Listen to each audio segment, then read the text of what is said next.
North east Delhi के गोकुलपुरी इलाके में हुई हिंसा मामले में जो चार्जशीट पुलिस ने कोर्ट में दाखिल की है उसमें बड़ा खुलासा हुआ है। खुलासा यह है कि जो 9 आरोपियों को गिरफ्तार किया गया, हत्याओं की चार्जशीट दाखिल की गई। 25 और 26 फरवरी की रात मुस्लिम समुदाय के 9 लोगों की हत्या हुई थी। हत्या के बाद सभी शवों को जौहरीपुर पुलिया के पास नाले में फेंका गया था। तो आपको बता दें, इन लोगों के नाम हैं लोकेश सोलंकी, पंकज शर्मा, अंकित चौधरी, प्रिंस जतिन शर्मा गिरफ्तार हुए हैं।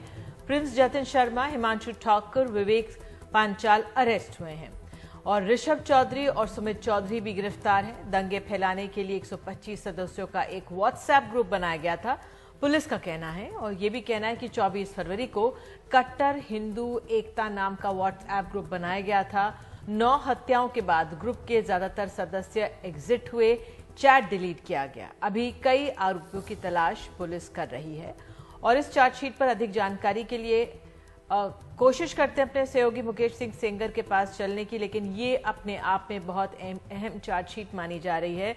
जब से दिल्ली दंगे पर दिल्ली पुलिस की चार्जशीट आई है, कई पे सवाल भी उठे हैं, लेकिन अपने आप में जो ये चार्जशीट है, ये एक तरह से एक नया आयाम देती है पुलिस की तहकीकात को। पुलिस के रवैये पर भी सवाल उठ रहे थे, लेकिन आज जो ये चार्जशीट हमारे सामने आई है, इसमें जो तमाम जानकारियां सामने आ रही हैं, तो पुलिस के जो जांच का प्रक्रिया का एक रूप सामने आया है, जो वाकई में ये साफ दिखाता है कि ये पहलू भी था और इस पहलू की ओर लोग ध्यान खींचना चाह रहे थे और वो इस चार्जशीट में दिख रहा है। 9 आरोपियों को गिरफ्तार किया गया है इसमें, और इसमें हत्या के बाद 9 लोगों की हत्या हुई थी 25 से और 26 फरवरी की रात में, और 9 लोगों की हत्या करने के बाद इनके शवों को जौहरीपुर पुलिया के पास नाले में फेंक दिया गया था। लोगों के नाम भी सामने आ गए और एक किस तरह से एक संगठन बना व्हाट्सएप ग्रुप में और किस तरह से वो बाद में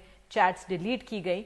कोशिश करते हैं मुकेश, अगर हमारे साथ फोन पर ही जुड़ जाएं तो शायद हमें फोन पे भी वो नहीं मिल पा रहे हैं, लेकिन नगमा अपने आप में ये बहुत अहम है जो ये चार्जशीट। बहुत बड़ी बात ये है कि तमाम नाम सामने आ गए हैं। 9 आरोपियों को इसमें गिरफ्तार किया गया। 3 हत्याओं की चार्जशीट दायर हुई है। 3 हत्याओं की इसमें अभी चार्जशीट दाखिल हुई है और ये तस्वीरें आप देख रहे हैं उस हिंसा की जो गोकुलपुरी में, दिल्ली के गोकुलपुरी में हिंसा हुई थी। ये 24-25 फरवरी की घटना है। ये 25 फरवरी 2020 की सुबह की तस्वीरें हैं और यहाँ पर पूरा ये अब सामने आ रहा है कि सुनियोजित तरीके से ये एक व्हाट्सएप ग्रुप बना, उसके ऊपर खबर फैलाई गई, लोगों की हत्या हुई और उसके बाद जब इन दंगों के बाद जब 9 लोगों की हत्या इसमें हुई थी, उसके बाद चैट ग्रुप जो है वो डिलीट किया गया और अब इसमें तमाम लोगों के नाम सामने आए हैं। मुकेश सिंह सेंगर हमारे साथ जुड़ रहे हैं। अब मुकेश, ये एक बड़ी बात सामने आई है कि ये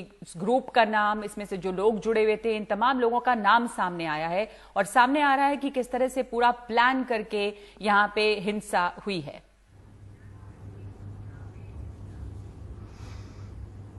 देखिए, बिल्कुल दिल्ली पुलिस ने जो चार्जशीट पेश की है कोर्ट में, उसमें चार्जशीट में साफ तौर पर लिखा गया है कि 25 और 26 फरवरी को जो गोकुलपुरी इलाके में हिंसा हुई, जिसमें जौहरीपुर पुलिया में जो 9 शव बरामद हुए थे और ये सभी शव मुस्लिम समुदाय के लोगों के थे।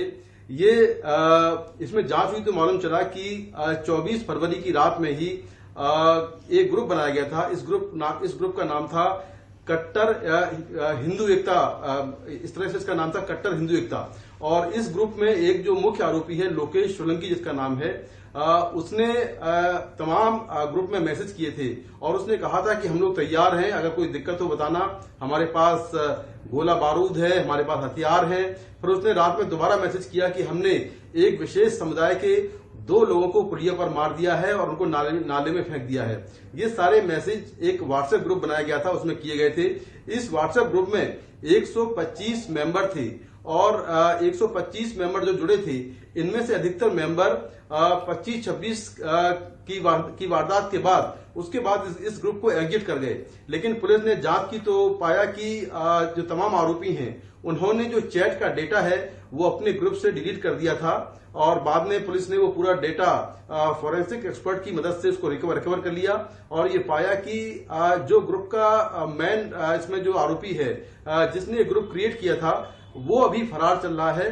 दरअसल ये जो नंबर है, मोबाइल नंबर जिसके जरिए ये ग्रुप बनाया गया था, ये नंबर एक महिला के नाम है, लेकिन उस नंबर को महिला का बेटा प्रयोग कर रहा था और उसका बेटा जो फरार चल रहा है। लेकिन ग्रुप का सबसे एक्टिव मेंबर लोकेश सोलंकी था।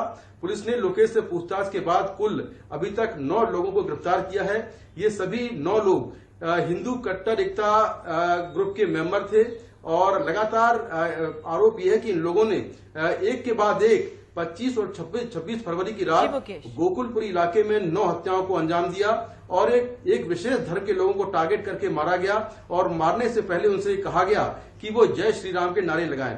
उसके बाद उनको मारा गया और मारकर नारे में इस चार्जशीट से ये भी बात साफ हो जाती है कि जो पुलिस की जांच पे सिर्फ एक रुख सामने रखने की बात हो रही थी, लेकिन इस चार्जशीट से ये भी दिखता है कि पुलिस ने जो दूसरा पहलू था, जो पुलिस पे सवाल भी उठा रहा था, वो साफ हो गए हैं कि जांच में वो भी नाम उन्होंने सामने रखे हैं।